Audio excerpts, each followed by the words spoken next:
You're listening to the Modern People Leader podcast, where we go behind the scenes with today's top HR leaders and work experts. We talk to them about how they've gotten to where they're at, what they do every day, and what they see coming next for the future of work. Hope you enjoy. We were just talking before we hit record that it was 2023 when we first had you on, Helen. So welcome back. That's right. Yeah. Thank you for having me.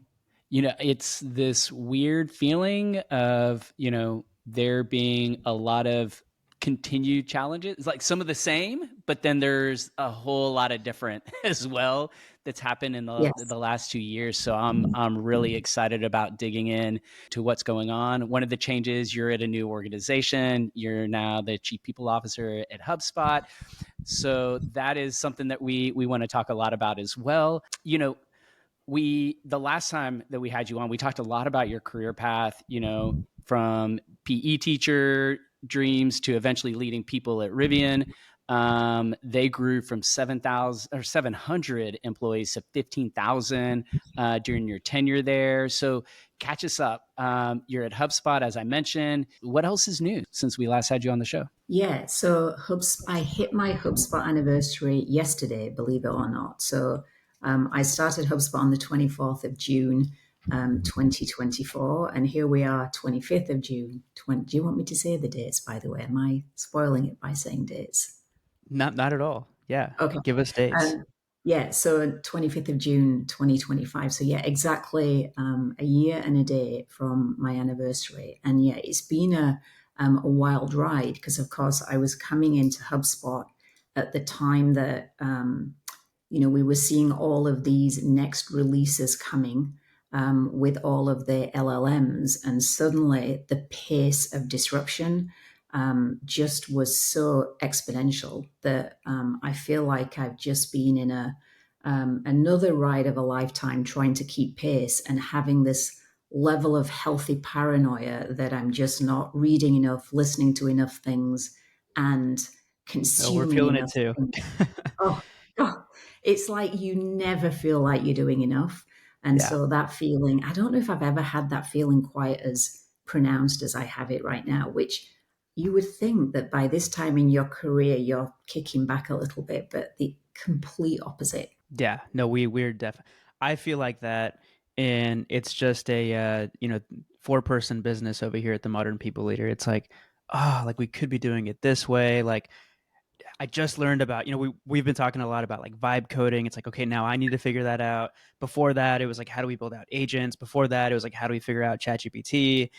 Yeah. Every day it's something new. And so I just realized that we completely forgot to start with good news stories. And we have some listeners that like will actually get mad if we don't do good news stories. Shout out Dom Boone. And so I'm going to take us back to good news stories. And as a reminder, this is how we start every episode. And it could be a personal good news story. It could be a work-related good news story. Anything that's happened recently that has either brought you joy or you're proud of. Okay. So I'll do quick personal and one professional. So my oldest son graduates university, and so we're going to be going to his graduation in a couple of weeks. So that's a real milestone on the list of milestones with kids. And then professionally, yesterday we announced the evolution that we made to our culture and our cultural commitments. And culture is something that's so close and so beloved at HubSpot that it was a very careful, methodical process that we went through to make sure that we galvanized the org to get behind and be inspired by the changes that we need to make. And so a big moment yesterday, just revealing where we'd landed and really inspiring everybody for the next phase of our journey. I feel like we're going to have to dig into that later. I can go next for good news stories. So I had my wife and I welcomed Lena, who is our firstborn 5 weeks ago. And so It feels like every other day, or really every day, she's changing or she's like hitting a new milestone. And I know this sounds like a weird good news story, but like she had her first cry the other night where like there were actual tears. and it broke my heart. But also I was like, oh my god, like every day it's something new, and I'm just like Yeah. loving every minute of being a dad. So And the very that's my good dramatic news. bottom lip that goes with it is Oh also yes, it's so everything. pathetic. And then Yeah, as soon as you give her the bottle, immediately goes away. It's like, all right, are you totally playing over. me or are you Totally actually over. Yeah. crying? Yeah, She's already figured you out, Daniel. she really has. Yeah, too That's easy. Just those like are this. this is it happens. It happens. So my good news, I'm going to go with two work. What the first one is, like, my best news story is that we're meeting with Helen Russell today. Like, I was so excited that I like completely skipped good news because of that. My second good news is I've been very vocal. So it's been, not even a year since we've been doing live events. And we've doubled down on more community driven, smaller group setting conversations. We have our quarterly live podcast recordings. Those are great. But we also have dinners, and we call them MPL Off the Record. And we had our latest one in Austin last night. And there's just something about that 15 to 20 HR leaders setting. And we had some Yes. amazing people leaders from some amazing brands. Daniel and I have these conversations. We're so privileged to meet with people leaders every single week, sometimes every day. But not everyone has that, and they don't have the space to kind of share the struggles that they're going through. And there are a lot of struggles going on right now. And we have to save face as HR leaders to our companies, to our shareholders, to our employees, in the tough times. And so, my good news is just like, I'm feeling grateful that I'm in a position where we can create that space for people leaders. And it was an amazing kind of 3.5 hour event last night. So I'm like buzzing Awesome. from that, and I'm going to bring that energy into this conversation, Helen, because I know you have a lot to share with people leaders out there.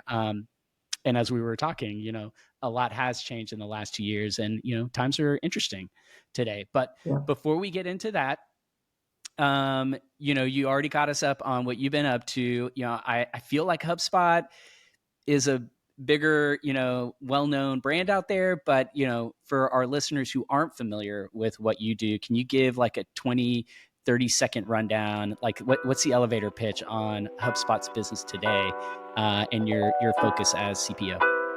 The other week, we hosted a dinner for 20 chief people officers, and surprise, surprise, the theme of the night was all about AI. How do we actually use it inside of our organization? That was the big question of the night. And it's one that we keep hearing on the show, at our events, and in all of the convos in between.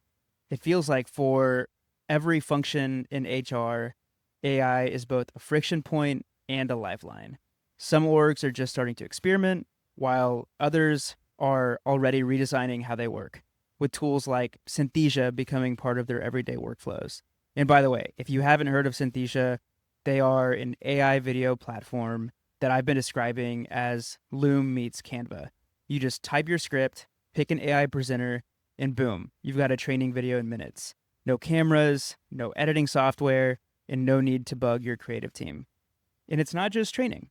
It's helping teams scale knowledge, localize company communications in 140 plus languages, and keeping content up to date with just a few clicks. Companies like SAP, Brinks, Five Below, Incision are already using Synthesia to scale training and improve their learning outcomes. And something we pride ourselves on at MPL is making sure that our listeners are the first to get their hands on the most cutting edge tools out there, which is why we're hooking up all of our listeners with a 30-day free trial of Synthesia. Just head to synthesia.io/modern leader to try it out. That's synthesia.io/modern leader. Yeah. So HubSpot is in the CRM space, so customer relationship management space. And we are really targeting the small and medium-sized businesses. So think 1 person to 2,000, and have really carved out an incredible niche within that small and medium-sized business. And our founders always used to say, when others zig, we zag. And the zag, of course, was we're going for the small and medium companies versus the enterprise companies. And what we do is the goal is to help millions of companies grow. And we help them grow by giving them solutions to how they market and prospect to their customers, how they serve their customers and, manage the servicing, and how they sell to their customers. And so our technology gives them the data, the insights, the platform that would enable them to do that. So it really is all about supporting their growth. Yeah, big fan of HubSpot. I feel like as a career-long B2B marketer, HubSpot's always been on the forefront of like what's next in marketing. Back in the day, it was inbound. I mean, Yeah. you have your own podcast network, so the idea of like bringing a media company into your business, like all of the things that B2B marketers talk about, HubSpot is like right there. Like I follow, I'm blanking on his name, your CMO. Is it Okay. Kiernan? Yeah, Kip I and follow him on Kieran. LinkedIn. Yeah. And I remember, I think the first post that like caught my attention was he was doing like a deep dive on how to create different bots for the personal brands of like each of the members of your leadership team. And he did like a step by step like process. Like, here's the information I'm feeding it. Here's the prompts. And so that was my introduction into like advanced prompting. And Yeah. also like by association, I was like, oh, HubSpot must be doing some really cool shit on this Yeah, yeah. And I side of mean, they things. really are, both Kip, who's our CMO, and Kieran, who is leading the sort of AI element, are incredible thought leaders in this space. And especially if you're marketeers, they really are revered within that profession. And because, of course, they're playing at the intersection of I'm a marketeer in a company that helps marketeers. And so Yeah. it actually gives them a platform to be considered, well, you guys must have figured this out. And so how do you help us navigate our way? And I think they've done an incredible job of establishing their brands in that way. Yeah. Agreed. And so I know you have, a very deep network. You have I mean, you were mentioning before this call that you're meeting with HR executives every week. You've even recommended some people for the show. We had Johanna from Tyson Foods on, I think maybe in like early 2024, and that was one of your recommendations. And so I'm just curious, like, what are you hearing from your peers right now? It feels like an endless news cycle. There's always Yeah, like, I mean, as Steven was saying, this felt like the reality back in 2023, and it just like never stopped. And now with yeah, the conversation in AI, also feeling like we're more of in a like retraction mode versus expansion. I just feel like there's a lot going on, and yeah. I'm curious what your peers are saying. What's the vibe right now? Yeah. So like, what are you hearing? Yeah. I think there are several. I'm part of this group, and there were about 35 of us in this group, and we met a couple of weeks ago. And you always get a sense of what's top of mind for everybody, because the way our time together is structured is we do a roundtable at the beginning, and it's the opportunity for each of us to ask a question of each other. And so it gives you a really good sense of where does sentiment reside right now within the community of people that are doing what we do. And I would say that the prevailing themes that came out of the most recent roundtable, interestingly, continue to be navigating whether we're returning to the office, whether we're staying hybrid, or whether we're staying at home. Continued theme. And I thought we would put that thing to bed, but that continues, the gift that keeps on giving. The AI piece obviously is top of mind for all of us. Now we're all at slightly different places on the journey, but there's a saying where it's like, but even the experts are only 2 weeks ahead of the people that are still figuring it out. And so there are various levels of expertise amongst all of us, with about a 2 to 3 week difference in expertise. So it's a very minimal differentiation. So I would say that's the other piece.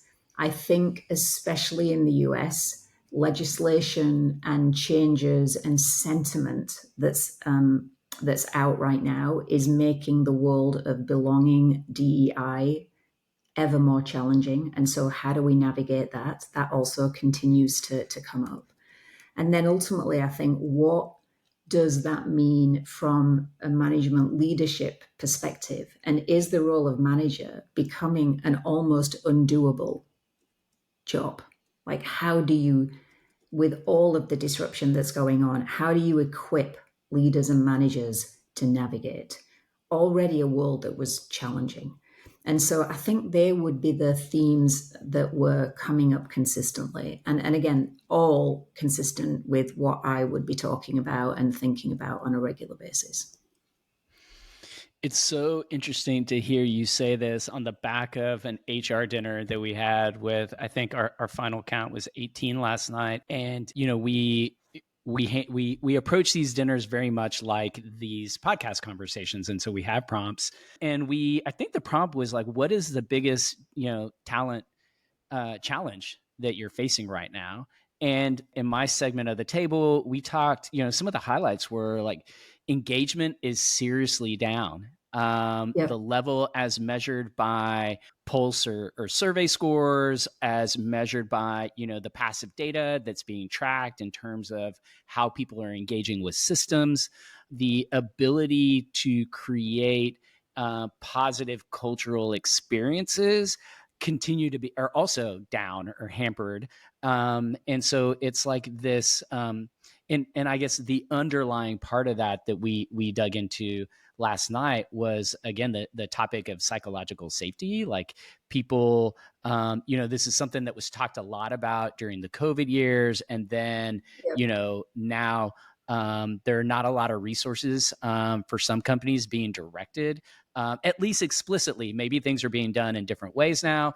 And so Yep. like the combination of all of these things really was a major concern from our conversation last night. And, when so tying that back to what you just shared with us, it's like, oh, wow. Okay. I start to see kind of some patterns here. And, belonging, Daniel and I talked about belonging, I feel like nonstop for a year and a half on this show. And so I feel like it's a word that is, it's easy to say, but it's hard to operationalize. And I guess, why do you think that is? And why do you think this is why is this front of mind for you? And, why do you think it's something that we're all grappling with as HR leaders? Like, because I Yeah. feel like that belonging is a precursor to engagement and some of the other things that were shared at our dinner last night. So just curious to get your Yeah. thoughts there. Yeah. I think I have a lot of thoughts on this. So if I zoom out for a second, what I will say is that at a very meta level, and I always keep an eye on the Edelman Trust Barometer. And so if you zoom out and you say, what has happened from a trust perspective with how people feel about, do I trust my government? Do I trust my company? Do I trust my community? Do I trust sort of society? And you look at what's happened with that barometer between sort of just before COVID and today, the particular change or the material change from a trust perspective has happened with the decline in trust for the company. So I trusted my company through COVID because they really cared for me and they showed up for me in a way that actually at a human level they've never had to do before. And suddenly, with all of the sort of broader societal things that are going on and political shifts that are going on, I actually don't know if I have anywhere near the same level of trust today. So I think there's this meta societal thing that when an employee is coming to work every day, they already are sort of feeling a little guarded because of everything that's going on. And if you happen to be a member of an underrepresented group, then times that by 10, because those societal shifts are feeling even more oppressive for you. And so a company has to work even harder to make sure that those things are not going to weigh on you or impact you when you're in the workplace. Pile on top of that the fact that in companies like HubSpot, where we've said we're not going to be a place where you have to come into the office every day, and we're not even going to stipulate how often you need to come in, you're not getting those human connection, drive-by moments in the same way that you are in the physical workspace. So you have this like cumulative list of things that are piling on before you even open up your computer and start your work, right? So you're already like coming up against it. And so we just came out of 2-3 weeks ago, we closed our engagement survey. And what I have is a talent strategy that has 4 key pillars to it. It's clarity, it's growth, it's belonging, and recognition. And against each of those 4 pillars, we've created indices that map to our engagement survey. So it allows me to get an index on how we're doing on growth. And there's a series of questions that sit there: clarity, growth, recognition, and belonging. And the belonging one was fascinating, because what we saw is when we looked at the belonging data and we said, of all of the questions that we asked, and when you zoom out and look at the index level, when someone answered the highest in any one of these indices, what was most highly correlated with engagement, with intent to stay, and with desire to promote your company to somebody else, so that sort of ENPS measure, it was materially focused on belonging. So the higher my level of belonging, material increase in engagement, material increase in intent to stay, and material increase in my likelihood to promote HubSpot as a company to others. So for me, and we're seeing that more and more, what it tells you is where belonging was seen as this sort of softer measure that was really all about, making someone feel like you were giving them a warm hug. It's a strategic imperative in order for a company to get that right, because it is the most significant thing that can happen when it comes to how people are feeling about work, the discretionary effort they're going to give, the risks that they're going to take, all the things that you need, especially in a time of innovation. You want people to have that safety in order to take risks, make mistakes, push the envelope, because that's what we need right now. So I would say that would be my answer, but I do think there's this macro sort of situation that is really weighing and influencing us in that world. Yeah. And we were hearing very similar comments yesterday. Like there were some people leaders from some very well-known brands where from the outside you would think like, oh, they have it all figured out. There's raving fans of these brands. Historically, the employees that worked for them were like all in type of employees. And now they're sort of just like passive, which is surprising. And so I'm curious, like you also mentioned the cultural commitments. So you mentioned the cultural commitments. You mentioned the 4-pronged talent strategy with clarity, growth, recognition, and belonging. How are those tied together?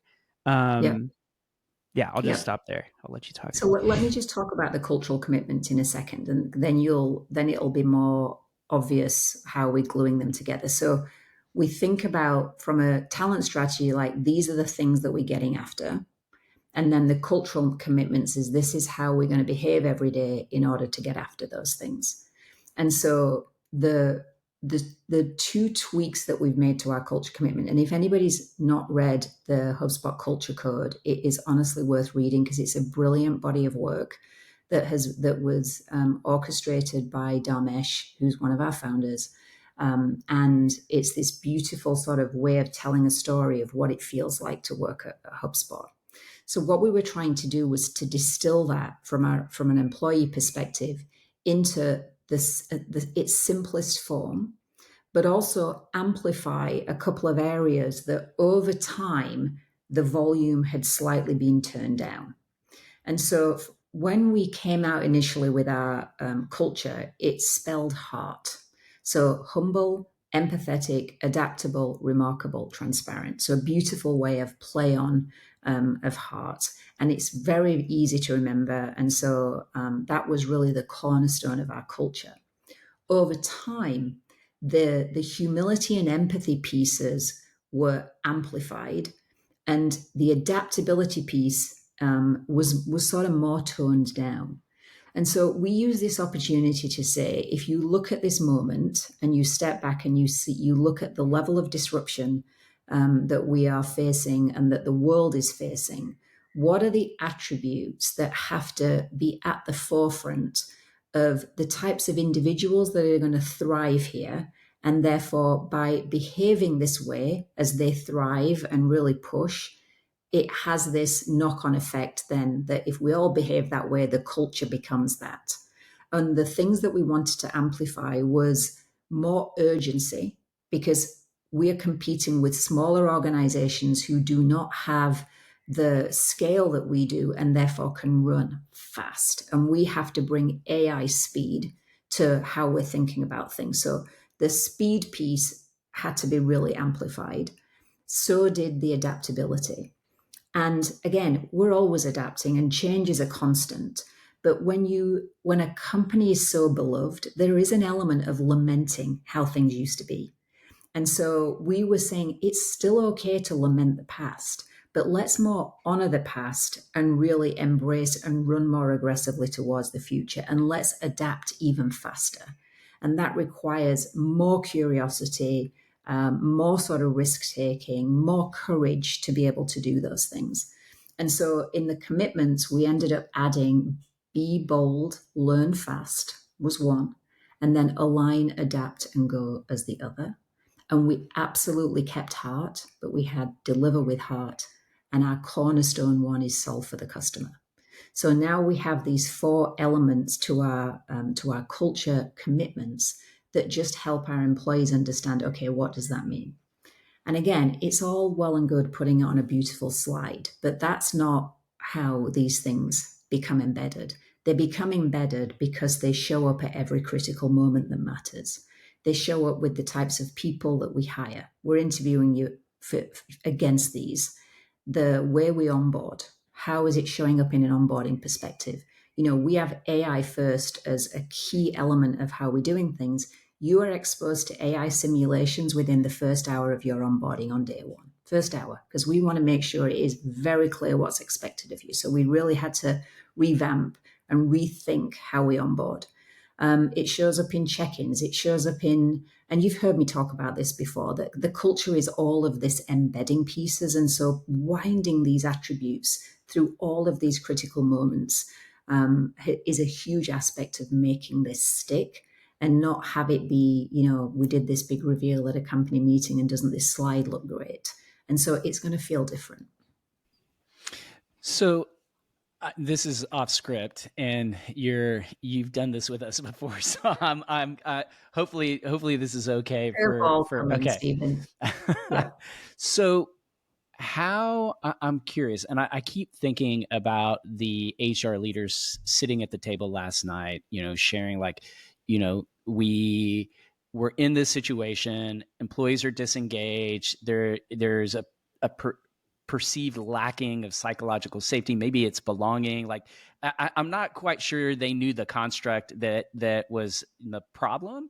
Maybe, they're all part of the problem.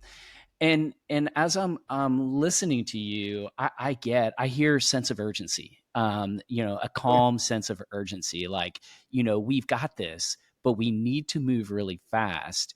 And sometimes moving fast, some of these constructs that drive engagement, like belonging, can take time. And so how do I, as an HR leader, help propel the organization forward? But I also tend to these things that take time, creating, investing in belonging and really driving that, that feeling of belonging at the company. Do you have any, I guess, tips or suggestions on tactically how you do that as an HR leader? Because I think you're not alone. I think we're in this environment where we all companies, there is no industry that will be left unimpacted by this AI movement. That's my personal thesis. Right. And so, right. The caution that we gave the group last night is we need to move as HR leaders. There is a sense of urgency out there. And so I'm just curious how you balance those and what your advice is. Yeah, because it sort of flies in the face, doesn't it? That you want to create this incredible sense of belonging. And here you are, every other word coming out of your mouth is AI. which actually feels like you're introducing incredible risk into the system. Mm-hmm. And it almost feels like this elephant in the room that isn't discussed. And that's not how we're thinking about it. We're thinking about it as the thing that's going to make you indispensable is how productive and valuable you become through your use of AI. And so that message is coming regularly from the top. And also, we are encouraging it because what I heard, funnily enough, when I was with some of the CHROs is that in some places they're sort of struggling with this. We want to encourage it, but if we encourage it too much, does it feel threatening? And it's like, no, don't think about that. Think about how do we drive up productivity as opposed to how do we drive down headcount. That's not how we're thinking about it. In an ideal world, you would grow headcount more modestly while you're driving up productivity and impact. And so if that's your mental model, then you're really trying to galvanize your entire organization around how do we get more out of you. And in an ideal world, if we take the elements of your role that are sort of the dull and repetitive things anyway, how do we get you to sort of drive higher value work? And so we've just tried little tactics. I mean, this is not like, silver bullet, but just in my own team, we created something that we called Monday Minute. Monday spelled MONDAI. And it had to be a minute, and it had to be a use case, and it had to be on a Monday. Sort of obvious, but just thought I'd spell that out for you. And so on a Monday morning, we rotated and somebody came and said, okay, here's my loom, here's my minute, let me show you how I do it. What was incredible, and we hadn't anticipated, was when someone provokes something, it actually is a first domino and then other dominoes fall because somebody's like, oh my God, I have something really similar. And they posted theirs and because these are minute, we had to keep it short to make it consumable. We're dealing with a TikTok generation. Then it's like, make this really, really pithy, and therefore it becomes so much more digestible. And so we saw this like proliferation of sharing of use cases, and it was like this snowball that started to roll down a very steep hill, and it became like a competition for who could show the coolest use case. And the way that our technology organization thinks about it is you go from deflect to automate to enable. And so a lot of the use cases in the early weeks and months of doing this was really showing deflection. How do I deflect this because I can have somebody else, I can have an agent handle this for me? Or how do I make this task a lot easier so I can go and focus my time over here? And what our goal is over the next sort of 18 months is to really transition a lot of what we're doing into the fully automate or fully enable. And so it's this sort of life cycle. And again, I'm talking internal. I'm not talking HubSpot product, because we are sprinting on the product side of things to make sure that there are customer agents, prospecting agents for our customers to really capitalize upon. And so now that doesn't mean that you take your eye off the ball from a belonging standpoint, but you do make it feel incredibly safe to test and learn. And you make it incredibly safe by letting everybody know that you're investing in them to be AI first. And so we had what we called Grow Day, spelt, how do you reckon we spelled Grow Day? DAI. And so we had the whole world dial in. We had 2 half-day sessions. First half day focused on the entire globe, and it was inspirational speakers and use cases and just like real inspire. And then the second half day was within your function, and you were then getting into use case examples. And it was just a, really, really positive success, because we were saying, do it, risk it, break it, make bots fall over. So it felt like a sort of global hackathon.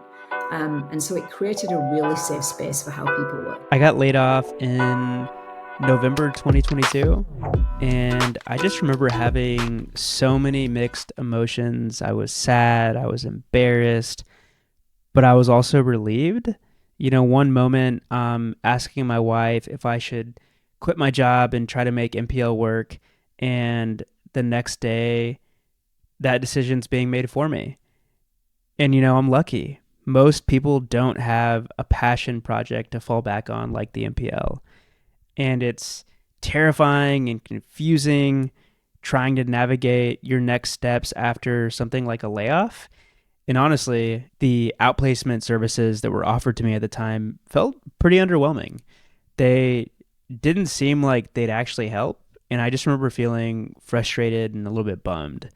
I thought about asking for more support, but I just couldn't bring myself to do it. I realized that the leaders managing the process were just as overwhelmed and frustrated as I was. They were being asked to do more with less. They were handling these layoffs with little support or guidance, all while trying to protect the company's culture and take care of their people. And so that's why Career Sandwich's mission really hit home for me when I met them. It's not just another outplacement service, it's holistic transition support that helps both individuals and the people leaders who support them, giving everyone a little bit of peace of mind during a really crazy time like a layoff. And they do more than just help your alumni brush up on their resume. They help them tell their story, from figuring out who they are to defining where they want to go next. Career Sandwich helps them craft a narrative that really makes sense of the journey, and their platform is pretty sick. There's one-on-one coaching, there's group workshops, there's on-demand resources that are designed to help alumni really articulate their value, the story, and feel a little bit more confident about their next steps in a time that feels very uncertain. And so, if you're an HR leader that's having to part ways with people from your team and need support, making this process as least crappy as it can possibly be, then I highly recommend checking out Career Sandwich. If you want to get in contact with their team, go to careersandwich.com/MPL. That's careersandwich.com/MPL. We're experiencing AI. I love that. I mean, I feel like you just gave a few examples of how you're trying to create this AI culture at HubSpot through Grow Day, through the 1 minute 1 minute talks. What did you call them? 1 minute. We just call it like a Monday minute. Monday minute. Yeah. Yeah, so just like a use case. Yeah. And so I'm getting flashbacks to our first recording. You were at Rivian at the time, and you were talking us through the journey from going from 700 employees to 15,000 in the matter of like 2 or 3 years. I can't remember the time frame. 2.5 And years. Yeah. you had said back then that the biggest bottleneck for the company was decision making. And so you implemented a new decision making framework. Mhm. And so now I feel like with AI and all of the opportunity there, the way that teams operate is going to be different, and we're kind of in the middle of figuring out what that looks like. And so I don't know, it sounds like you have a lot of frameworks and you've got like all the good acronyms. Is there like a mindset or like a framework for how you're thinking of teams operating in the future? Maybe we start with your HR team. Like, how are you moving faster? Like, in addition to everything we've talked about. Yeah. I think we're doing a combination of things, and we're still trying to settle on when do we buy and when do we sort of build, and build in the context of using, one of the LLMs that we have access to. And we're sort of a little bit schizophrenic right now. We haven't really figured out how we want to do that. And so let me give a couple of examples. So we've just brought in BrightHire a couple of months ago, and it really is helping us change the game on the speed at which and the ease at which we can capture interview information, upload the dreaded interview write-up and feedback that anybody that's involved in interviewing is like, I love the interview piece, but it's such a pain in the neck to then do the write-up. And so BrightHire has given us this incredible solution that allows us to massively reduce the time to when an interview is completed to how quickly we're getting that feedback in. So we're going all in on that. We're also using a product called Tenor on the coaching side of the house, where we're leveraging, this is a real lift for the business partners. So if you think about those moments when you're about to go in to have a difficult conversation, you would just love to be able to role play that. And there's only so many business partners to go around, right? And it's also, you're in Japan and you speak Japanese and there's nobody else that you can reach out to ask that question. What Tenor allows you to do is to practice that interaction. It allows you to play around with the mindset that you think the person that you're going to be having the conversation with is in. Are they going to be pissed at you? Are they angry? Are they deflated? And then it allows you to test that conversation with an avatar. And at the end of it, give you feedback on where could you do better, where maybe you want to have a little different approach. So we are constantly out there looking at where can we get real lift from technology that we can buy. And we're testing and learning everywhere. It's like a little bit like the Wild West, because we've sort of said to the teams, just run and let's see what's out there. And then we can go all in several areas. And even places like Qualtrics, we've just brought in Qualtrics. I've used them for many years on the engagement survey side.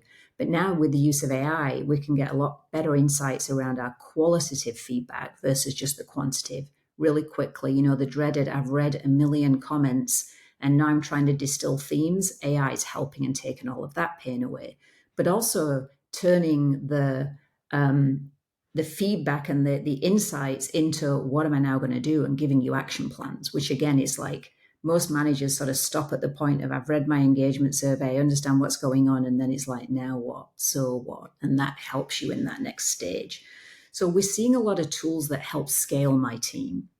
Where we're playing around with other technology is how do we create a common front door so that if you're an employee and you have a question, now whether that question is for people, legal, IT, finance, it shouldn't matter.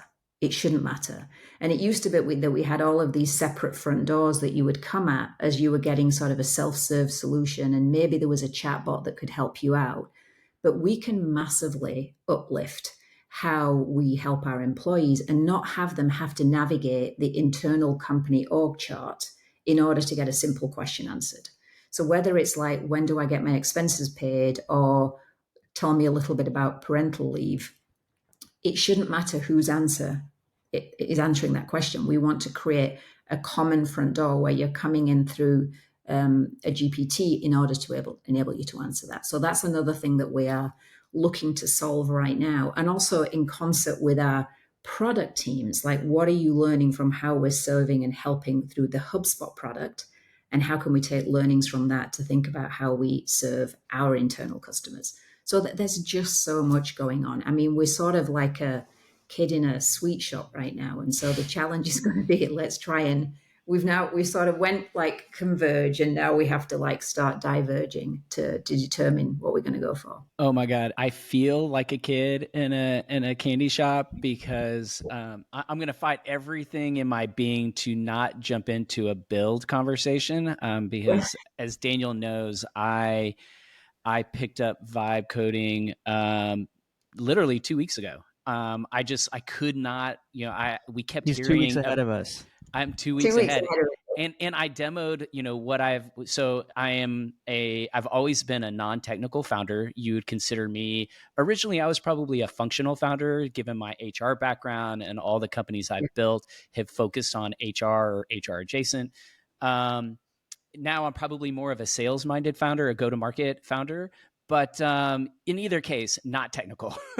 So I've never been able to code. I've never been able to develop software. I've always had to rely on other people to strategize and to actually, execute on all things technical. And for like the last 6 months, we've had people on the show, and some of the best conversations are after we hit, stop, when we stop recording, and they would share with us like the things that they've built.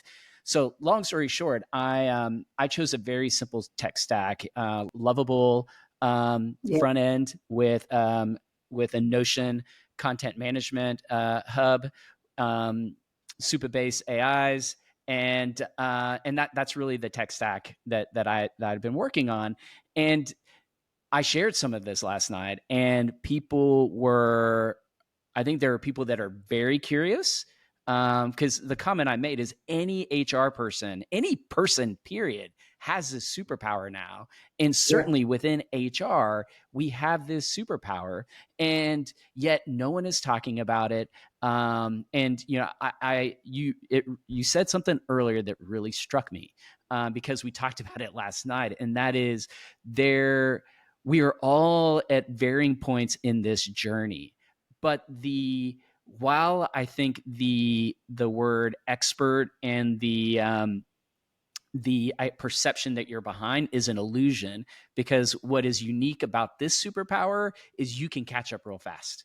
really quickly. And yeah, in 2 weeks is about, interestingly, it took me 10 days to build this platform. And so I'm curious, like, for those that are, how are we going to reconcile this? So this is less about HubSpot and what you're building there, but just more as a words of encouragement to the people in our profession. You know, there are people that are on the leading edge. It feels like extremes, polarized extremes. There are people on the leading edge, like, that are HR people that are building their own custom tools with IT's permission, and maybe even guidance on what tech stack choices they should make. There are people that are still like sitting in the fear, uncertainty, and doubt of like, oh, there's too much bias in these systems. There's too much. There's too much risk for me to start developing solutions. And, I don't want to diminish those concerns, because those concerns are real and they do exist. But like, what in your mind is it going to take for us to all start swinging, getting on the same side of the table, and start like really pushing forward this industry to embrace these new tools? Yeah, it's a great question. And it's interesting then that we talked about marketing earlier, because I think there was a time where, to be an expert marketeer, you were more of a brand comms type of thinker. And then over time, it became very apparent that to be a world-class marketeer, you had to be incredibly competent with data and more of the performance marketing side of things. So you saw the sort of right brain, left brain transition in the marketing world. And I feel like as a function, we were far too slow to adopt that. And it was more like gut and qualitative insights and focus groups than it was like hard data, making sure that the data side of things made us incredibly compelling. And I feel like this is a moment where we do not want to get left behind, regardless of whether you're in a tech company like I am, where you've got the wind at your back to do this, or a company that maybe is a little more reticent to make the move. That's our moment to say, why don't we then, for the first time as a sort of function, take a thought leading position? And you're seeing already in some places that the AI role internally is being given to the CHRO. Now, honestly, I have no business being given and anointed with that responsibility. And so I have my own concerns about where that's happening and where it's not, but it would be a fool's errand for Yamini, our CEO, to say, Helen, can you take this? And nor would she. It would be a bonkers move. So I'm not saying that we have to be the owner of this, but ultimately we do have to be the owner of what are the implications from a people perspective, from a structural perspective. But I do think that, Stephen, to answer your question, this is the moment to be listening to all of the right podcasts, to be following all of the right thought leaders, and to be taking a leadership position and leading your company by the nose where they maybe aren't ready to make that move. You are speaking our language. And speaking of podcasts, one of my favorite podcasts is My First Million, which is a HubSpot podcast. Yeah. And I've been like in the last few months, I think there's been at least like 5 or 6 episodes with either founders of some of the leading companies like Vercel. Um, I'm blanking on some of the other names, but I think uh, something that keeps popping up in these episodes is the idea of an MCP, a model. I had to look it up, model context protocol, and how this just changes how companies and people interact with platforms that are out there. Yeah. And I know that HubSpot is one of the first like B2B tech companies to build this. And so I'm still like struggling to wrap my head around what an MCP is. Like I kind of get it. Like it's an API, but like for LLMs. I think that's how it Yeah. was described to me. Yeah. And The so connection. I guess Yeah. my first question for you, can you explain what that is? And then my follow up to that is, how do you see HR tech changing in the future? Because I imagine there's a world where, the Workdays, the ADPs, the Lattices all have their own MCP, and companies are able to build like their own internal tools that are connected through that. And so, yeah, any thoughts there? Yeah, it's a really interesting question, and I am not going to even pretend to give you a beautiful articulation of MCP. But let me just tell you how I think about it, because it's interesting. Dharmesh, again, our founder, did a deep dive on MCP and how to think about it, and educated all of our exec team. And at the end of it, I walked over to him and said, "Can you give me the MCP guide for dummy version, please, Dharmesh?" Because obviously, I'm sitting with all of my technical peers. But I think that the thing that's really interesting right now is, it is your front door. Are you going to, so even if you take the example of, do you go in through, let's just use ChatGPT as an example. Is there a world where instead of sitting on ServiceNow, where we have ServiceNow right now, and of course that's where we house all of our we're putting all of our people data in there, so that that becomes the sort of product, if you will, where all of the content resides. But should our front door actually be like a chat GPT that sits on top of that, that then saves me from having to navigate the technicalities of dealing with ServiceNow, because I'm actually just using the simplicity of that homepage of, when I open up ChatGPT and I just, type something in there. Is that going to be our access point, so that then we get really easy information served to us, rather than having to navigate and learn all of these new applications? And so it becomes this like, where does SaaS sit alongside the LLM, and how does all of this world intersect? And what we're going to find is that our customers, and when I say customers, I mean external consumers as well as internal consumers, are going to help define that because of how they start to use it. And so we're watching usage all of the time. We struck a deal with OpenAI a couple of weeks ago, where when you go into OpenAI and you hit deep research, you'll see a HubSpot link. And that allows HubSpot customers going through that front door of ChatGPT to click on deep research and actually access HubSpot data in order to enable them to serve up information more readily. And so we think the world is heading in that direction, which is where the MCP piece comes in, because it allows those connections to happen.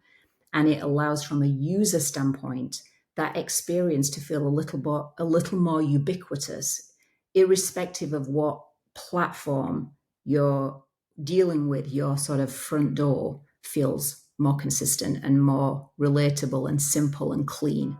And I think the demand from the customer is, we need it easier, we need it faster, we need it simpler. We've had a lot of chief people officers come onto the show, and if there's one thing that they have in common, it's that they run their org their way. I think of people like Crystal Boyson at Sprout Social, who completely rethought performance reviews for her company, ditched long form questions, created 3 clear ratings, which they then can auto calculate into a final rating. I think of Carmel Galvin from Klaviyo, who ditched the generic way of measuring quality of hire and built a custom framework tailored to each team. I think of Jessica Zvan, who tracks LTV to ECAC to evaluate every single manager. Like, these are the exact kinds of people leaders who wish they had a tool like ChartHop. And for those of you who aren't familiar with ChartHop, ChartHop is a flexible people ops platform and HRIS that brings in all of your people and business data into one place. So think, HRIS plus having the ability to bring in data from places like Salesforce. and they let you customize key processes like headcount planning, compensation, performance, and engagement exactly the way that you want it. No rigid templates, no one size fits all playbook, just the flexibility to build the systems that you truly believe in. With ChartHop, you can really run your org your way. If their platform sounds like something that you want to learn more about, I highly recommend that you go request a demo. Just go to charthop.com and make sure to let them know that we sent you. And I think if we think of if we adopt a people operations or HR as a product mindset, employees are our customers. And I think employees, the same things you just said about HubSpot's customers, I think those things exist for our employees. And Totally.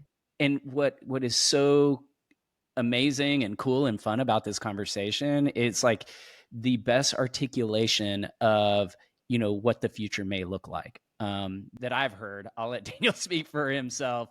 I see some of his notes in our async doc, and if I am a traditional SaaS player in any industry, I mean, this is an HR podcast, so we'll focus on HR tech. I would be really, really concerned. And that model that you described earlier of those tools like opening up so that AI can go in and tap into certain features and functions, I think I would be pursuing that as quickly as I can, because Absolutely. I think there will be if we think about historic SaaS for HR tech, it's verticalized. So you have your comp and ben tools, you have your TA tools, you have your performance tools, and then, there's some things like HRIS that sit across the top. And I think there was a promise that someday these tools would all be able to connect super seamlessly, and they could exist and operate under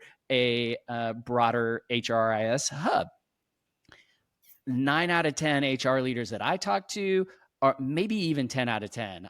This is all Weirtonomics. There's no data to support my hypothesis here, but I don't think anyone has realized, maybe some outliers have. And what is becoming clear to me is that these agentic flows, and the capabilities that AI brings, is everything will operate more in more horizontal layers. And so in the future, we will be connecting certain systems and processes that will be able to be connected in linear ways and automated through middleware automation layers like tools like Zapier, and that will allow us to unlock a brand new way, a better way of approaching these challenges, because the reality is things are super cumbersome, and there is a new way that's emerging. I do think the future is also more and more HR teams having the tech stack that I mentioned that I use for my platform, and they're starting to build more tools internally. But I said I wouldn't go too far into that, and I see that we're quickly running out of time, and so I think, with that said, you do have a hard stop. So I think we're going to have to bring the conversation to a close. We have a couple more traditions, as you know, the next being rapid fire questions. So I'm going to quickly usher us into rapid fire. And so question one, what leadership traits do you think will matter most in an AI powered world? And three: clarity, context, and adaptability. You can't have your people adapt if you're not adaptive yourself. You have to require the level of clarity especially in uncertain times. And the context, setting the why and why now, is where you start. Next question. What does the HR team of the future look like to you? Incredibly human. We haven't talked about that. This is an incredibly human moment. And so I think that the team will be able to focus on the highest value driving elements of what we do. Do we have the right structures? Do we have the right leaders? Do we have the right people? And all of that hygiene stuff will take care of itself. So we get to work in and play in the area that is the most fun and most impactful. I love that. Last question. If you could steal one AI for HR strategy from another company, what would it be? Oh, God. Anything.